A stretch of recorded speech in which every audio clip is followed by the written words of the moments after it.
Sosok agung Ali bin Abi Thalib radhiyallahu an menjelaskan bahwa seluruh kejadian yang terpaksa dialami oleh Hussein menunjukkan bahwa dari sudut pandang moral, ia menempati keagungan yang tertinggi, dan semua yang dilintasi Yazid menjadi bukti atas fakta bahwa dia berada pada kekejian yang terendah.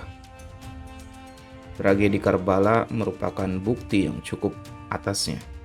Peristiwa itu berbicara sangat banyak tentang kejahatan Yazid yang sesungguhnya.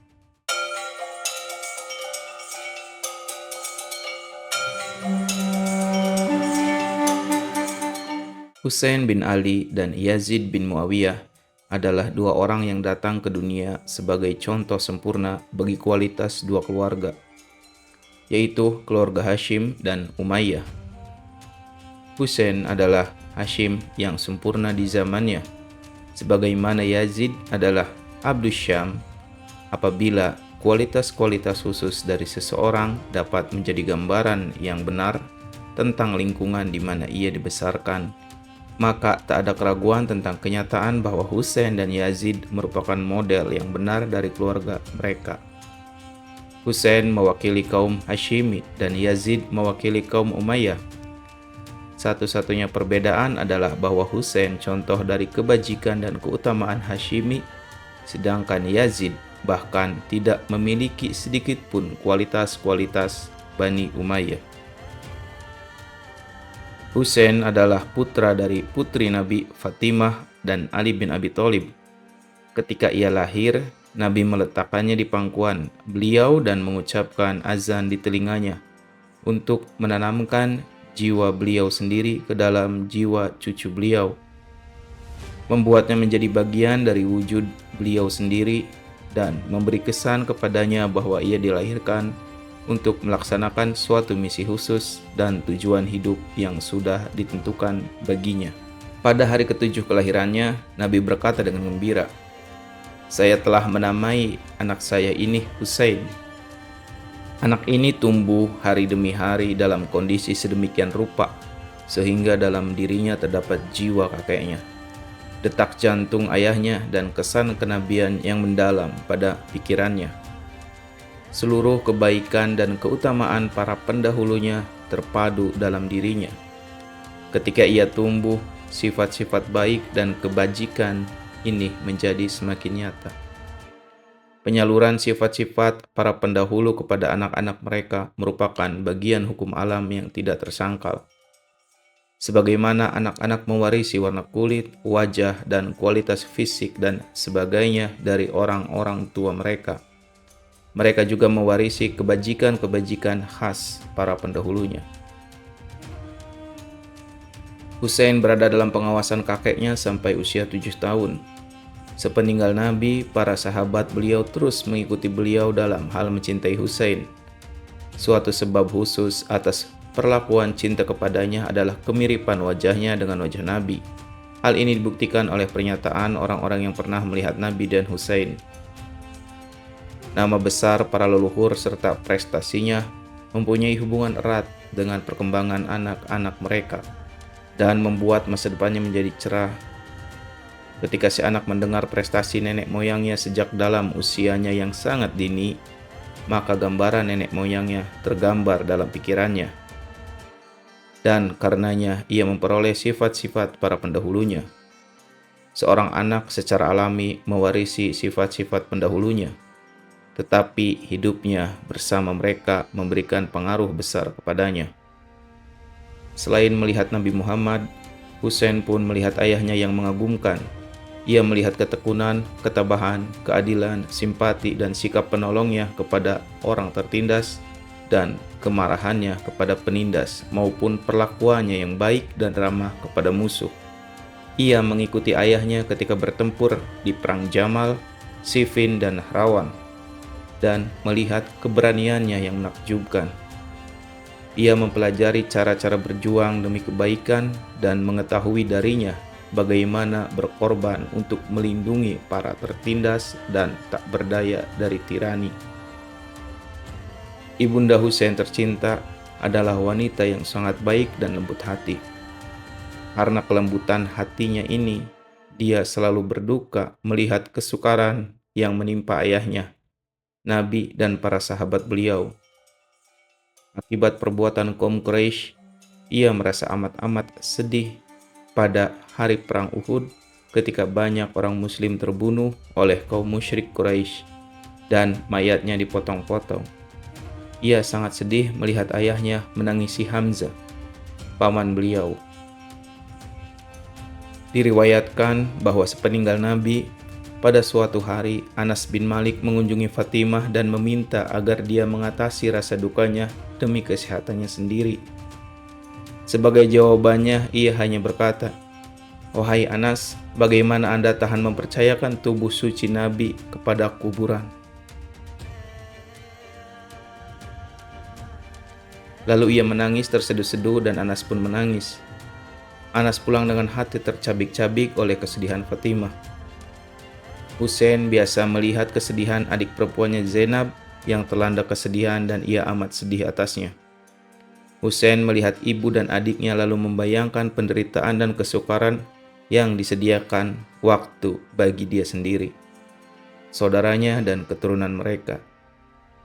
Ia merasa bahwa ia dan adiknya segera akan menangisi kematian ibu mereka, lalu berkabung atas sakitnya ayah mereka, dan anak cucu-cucunya akan menghadapi kesukaran-kesukaran besar. Beberapa hari kemudian, ia mendengar ibunya menasihati Zainab, "Jangan biarkan Hasan dan Husain. Peliharalah mereka dengan sungguh-sungguh. Sepeninggal saya, berperanlah sebagai ibu bagi mereka." Ibu Husain menghembuskan nafas terakhir 3 bulan setelah wafatnya Nabi. Husain berdiri di sampingnya dan mengucapkan selamat berpisah kepadanya. Sekali-kali ia melihat adiknya terpanah kesedihan. Lalu ia melihat ayahnya dan kakaknya yang menangis dengan sedih atas wafatnya Fatimah. Husain melewatkan masa kanak-kanaknya dalam suasana duka cita dan sedih. Ketika ia tumbuh, ia melihat orang-orang yang menentang ayahnya, menghalangi jalan ayahnya yang sangat ia kagumi. Sikap Ummul Mukminin Aisyah serta para pendukungnya makin menyedihkannya. Ia melihat pengkhianatan yang dilakukan Muawiyah, Amr bin Ash, dan kaki tangannya terhadap ayahnya. Hal ini semakin menambah kesedihannya. Dan ia melihat bahwa apabila kejahatan ini tidak ditekan dengan keberanian dan kekuatan yang diusahakan ayahnya, maka kehidupan tidak akan berarti apa-apa. Hari yang paling menyedihkan adalah ketika tangan seorang penjahat dan pendosa melukai dahi ayahnya yang amat masyhur ketika ia sedang sholat di Masjid Kufah. Luka itu menyebabkan Imam Ali menghembuskan nafas terakhir 2 hari kemudian. Maka tersingkirlah penghalang bagi para penindas dan tiran untuk mengukuhkan kekuasaannya. Pada waktu kemudian, kakaknya syahid karena diracun, dan kesedihan dan keheranan ketika ia melihat Bani Umayyah dan para pendukungnya memanah keranda mayat kakaknya. Ia juga mendengar bahwa Muawiyah memerintah khotib mencerca ayahnya dan kakaknya dari mimbar. Sebenarnya ia sendiri mendengar Muawiyah melakukannya. Singkatnya, penyebab-penyebab kesedihan selalu muncul silih berganti. Itulah peristiwa-peristiwa yang mencapai puncaknya pada tragedi Karbala, tempat terjadinya kejahatan yang paling keji yang dilakukan atas kerjasama tentara Yazid yang nista dan para perwiranya yang keji. Mereka melakukan kekejaman perampasan terhadap Husain, sekelompok kecil sahabat dan anggota keluarganya yang membuat orang gemetar membayangkannya. Begitulah Husain dibesarkan dari sisi pandang warisan dan pendidikan. Dan inilah yang menyebabkan ia mengalami kesedihan sejak masa kelahirannya. Ketika ia melihat penderitaan kakek, ayah, dan ibunya, kesedihan dan rasa duka terpatri pada sifat dasarnya. Karena sifat-sifat yang diwarisi dan didapat Husain, inilah maka ia sering mengatakan, kesabaran adalah tangga, ketulusan adalah kejantanan, kesombongan adalah ketololan dan kelemahan. Pergaulan dengan orang jahat membuat orang menjadi ragu dan goyah. Berusahalah mendapatkan yang terbaik bagi Anda. Hidup bersama para penindas adalah hina dan nista. Kebenaran adalah kehormatan dan kebatilan adalah ketidakberdayaan. Lalu siapakah Yazid? Yazid mewarisi seluruh sifat buruk keluarga Umayyah. Watak, keyakinan, cara berpikir, dan caranya memandang berbagai hal sama dengan Bani Umayyah pada umumnya. Sebenarnya dapat dikatakan bahwa semua sifat buruk keluarganya telah berkumpul dalam dirinya, sementara ia sama sekali tidak memiliki sifat baik para pendahulunya. Selain kejahatan yang ia warisi dari nenek moyangnya, dia pun mempunyai kecenderungan jahat dan sifat setan lainnya pula.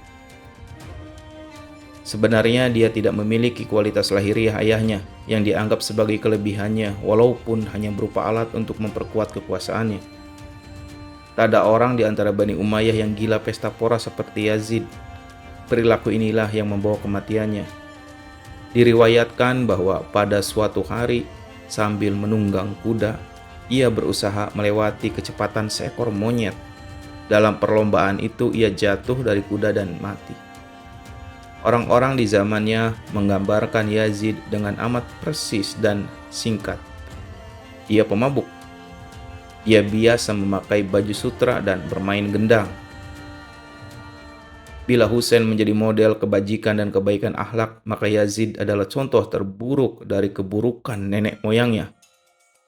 Bila Husain bersifat simpatik pada orang lain, sebagaimana orang murah hati, Yazid tidak memiliki perasaan kemanusiaan dan betul-betul nista.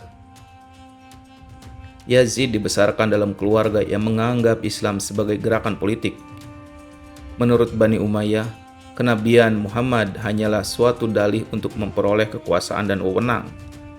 Dan Islam berarti pengalihan kekuasaan dari Bani Umayyah ke tangan Bani Hashim. Ia menganggap rakyatnya sebagai tentara yang kewajibannya ialah menaati penguasa. Di matanya, tujuan dari keberadaan warga negaranya ialah membayar pajak bumi dan pajak lainnya, serta menambah kekayaan perbendaharaan yang akan dihabiskan menurut kehendak penguasa. Karena Yazid dilahirkan dan dibesarkan dalam keluarga seperti itu, maka tak aneh bahwa ia pun mengambil jalan yang ditempuh para pendahulunya dan anggota keluarga yang lain di masa jahiliyah. Dan setelah kedatangan Islam, lagi pula ia tumbuh di rumah seorang ayah yang menghambur-hamburkan banyak uang baitul mal sesuka hatinya. Ketika kekayaan dan kebodohan bersatu, maka hasilnya tidak akan lain dari pesta pora dan pemborosan. Karena itulah, maka setiap orang bodoh yang memiliki kekayaan seperti Yazid menjadi pemabuk dan asyik hidup berpesta pora dan bermain dengan anjing. Segera setelah naik tahta, ia mulai menghambur-hamburkan uang, menjalani kehidupan pesta pora dan mengumbar hawa nafsu. Ia memberi uang banyak kepada teman-teman, budak laki-laki dan perempuan, penyanyi, dan lain-lain. Ia memiliki banyak anjing yang selalu tidur di sampingnya, yang dipakaikan perhiasan emas dan perak, diberi berpakaian sutra, sedangkan orang-orang miskin yang dipaksa membayar pajak menderita kelaparan dan kesusahan.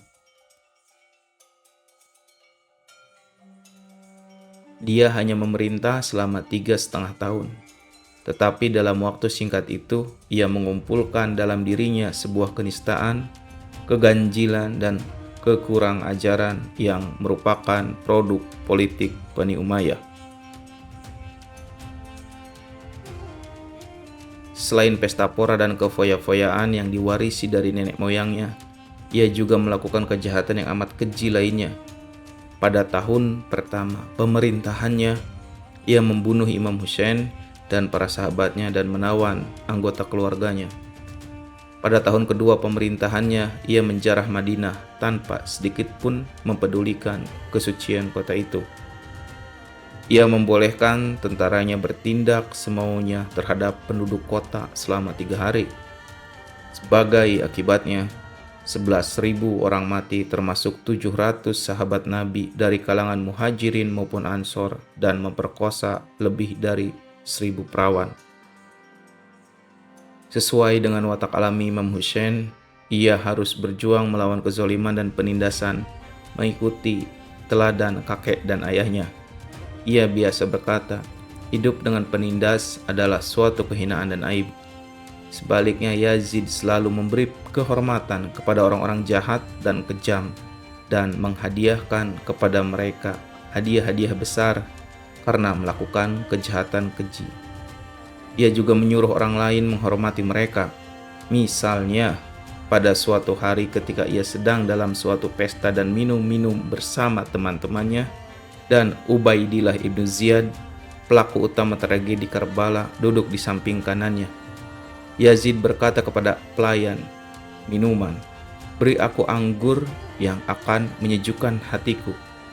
Lalu berikan anggur yang sama kepada Ibnu Ziyad, orang kepercayaan dan wakilku, serta sumber yang menghasilkan harta rampasan perang bagiku dan memenangkan peperangan. Peristiwa ini terjadi beberapa hari setelah syahidnya Imam Hussein. Penghormatan Yazid kepada Ibnu Ziyad mirip dengan penghormatan kepada tiran dan penjahat terbesar, Azaz.